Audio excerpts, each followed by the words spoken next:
Hello friends, so welcome to yours YouTube channel and myself Saurabh Khandelwal, your GK mentor.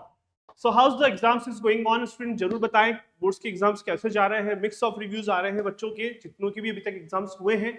And all the best for your upcoming examinations as well. तो चलिए student, boards के बीच करेंगे हम CUET की तैयारी, Maharashtra CET की तैयारी, Christ की तैयारी और सिम्बायोसिस एंट्रेंस टेस्ट की तैयारी. तो स्टूडेंट आज का जो सेशन होगा that is session number 11 and today session is completely based on top 5 important constitutional questions और टू से द पॉलिटी बेस्ड क्वेश्चंस. बहुत सारे एग्जाम्स हैं जहां पर यहां से क्वेश्चंस आएंगे. तो ऑलरेडी मैंने ये कह चुका हूं आप लोगों को, one stop solution for all the current affairs as well as the static GK. तो आज के सेशन में हम लोग डिस्कस करेंगे 5 questions based on polity, constitutional bodies को लेकर, पार्लियामेंट्री स्ट्रक्चर को लेकर, one question on amendment procedure, one question on fundamental right, and after the 5 questions the complete full analysis of what are the possible questions or to say the possible questions जो आ सकते हैं for your exams. चलिए start with the first question of the day. The first question is fundamental right पर based question है और हमारा total जो fundamental rights हैं, there are total of 6 fundamental rights और उसमें 6 फंडामेंटल राइट में जो हमारा 6th फंडामेंटल राइट है वही होता है राइट टू कॉन्स्टिट्यूशनल रेमेडी. तो question is which article of Indian constitution is related to the right to constitutional remedy. Your first option is 19, article number 19, article number 21, article number 32 और article number 226. तो already answer mention है और answer है 32. इसी को हम कहते हैं heart and soul of Indian constitution. ये क्वेश्चन प्रीवियस ईयर में पूछा गया था. एंड हु बेसिकली सेड कि उसने किसने कहा, who called this particular article is heart and soul of Indian constitution. The correct answer is the father of Indian constitution, the draftsman of our Indian constitution, B R. Ambedkar.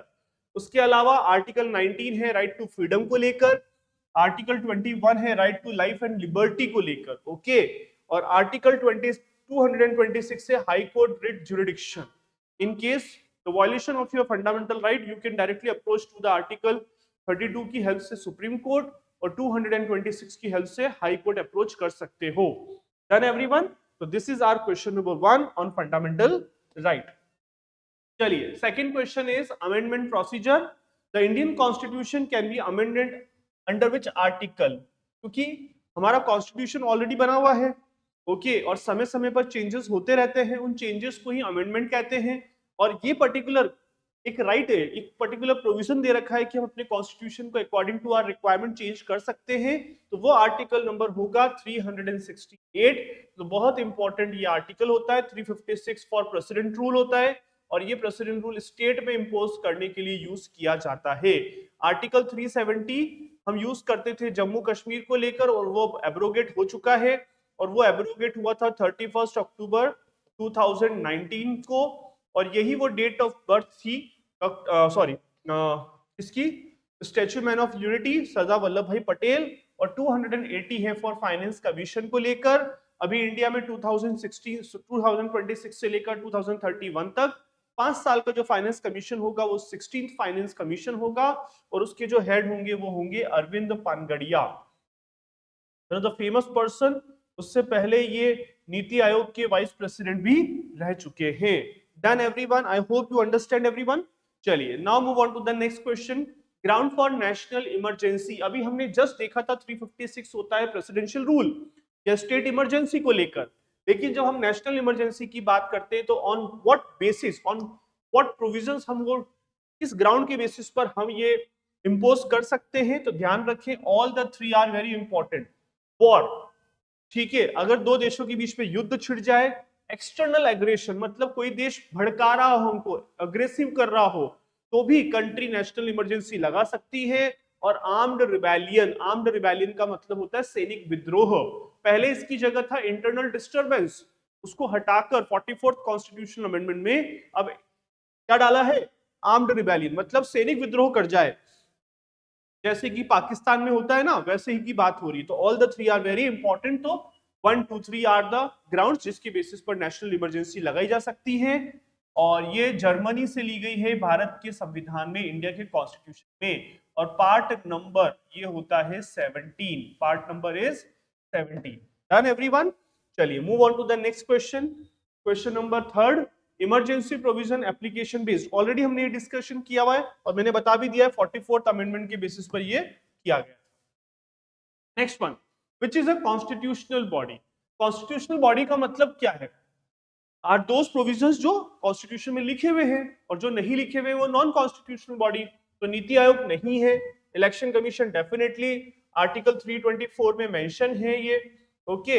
National human rights commission एक statutory body है, central vigilance commission एक statutory body है। इसका मतलब होता है कि हम कोई लॉ लाकर पार्लियामेंट के थ्रू कोई कानून बना सकते हैं, उसे स्टैट्यूटरी बॉडी कहते हैं।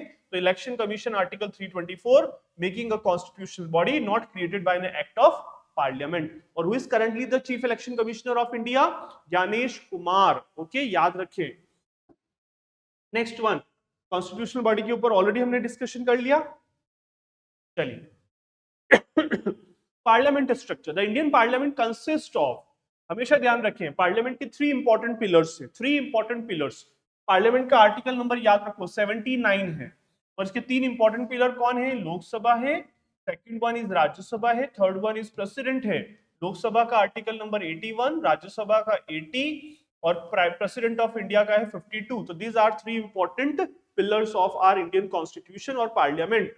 तो correct answer happens to be 3, president, Lok Sabha and Rajya Sabha, article already defined है। Is it okay? चलिए नेक्स्ट वन, तो हमने डिस्कशन कर लिया है आंसर्स की एट अ ग्लांस, जिसके भी आंसर्स हमने ऑलरेडी मेंशन कर दिए हैं। वाइज डिफिकल्टी एनालिसिस भी कर लिया है, किस तरह का क्वेश्चन का डिफिकल्टी एनालिसिस है। तो इमरजेंसी के जो क्वेश्चंस थे वो कंप्लीटली थोड़े से डिफिकल्ट एनालिसिस होते हैं, पार्लियामेंट का क्वेश्चन एक मॉडरेट लेवल का क्वेश्चन होता है। तो इस पर्टिकुलर आप पाई चार्ट की हेल्प से, बार ग्राफ की हेल्प से क्वेश्चंस के टफनेस लेवल को भी थोड़ा एनालिसिस कर सकते हो।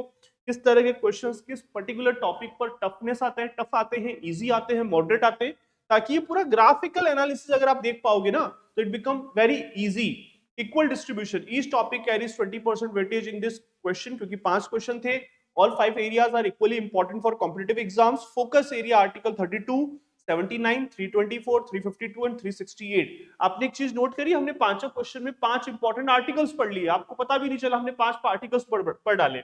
Okay, are high frequency questions in UPSC and other state level exams. Okay, इसको आप अच्छे से कवर आउट जरूर करना, रीड आउट कर लेना, ताकि थोड़ा सा आइडिया लग जाएगा आपको। तो इन दिस वे हमने आज के सेशन को कवर आउट कर लिया है। तो इंपॉर्टेंट अमेंडमेंट्स पढ़े हमने, इंपॉर्टेंट आर्टिकल्स पढ़ लिए। So that's all from my side. Thank you so much. Have a nice day and best of luck for your all such exams. Done. Thank you so much. Bye bye. Take care.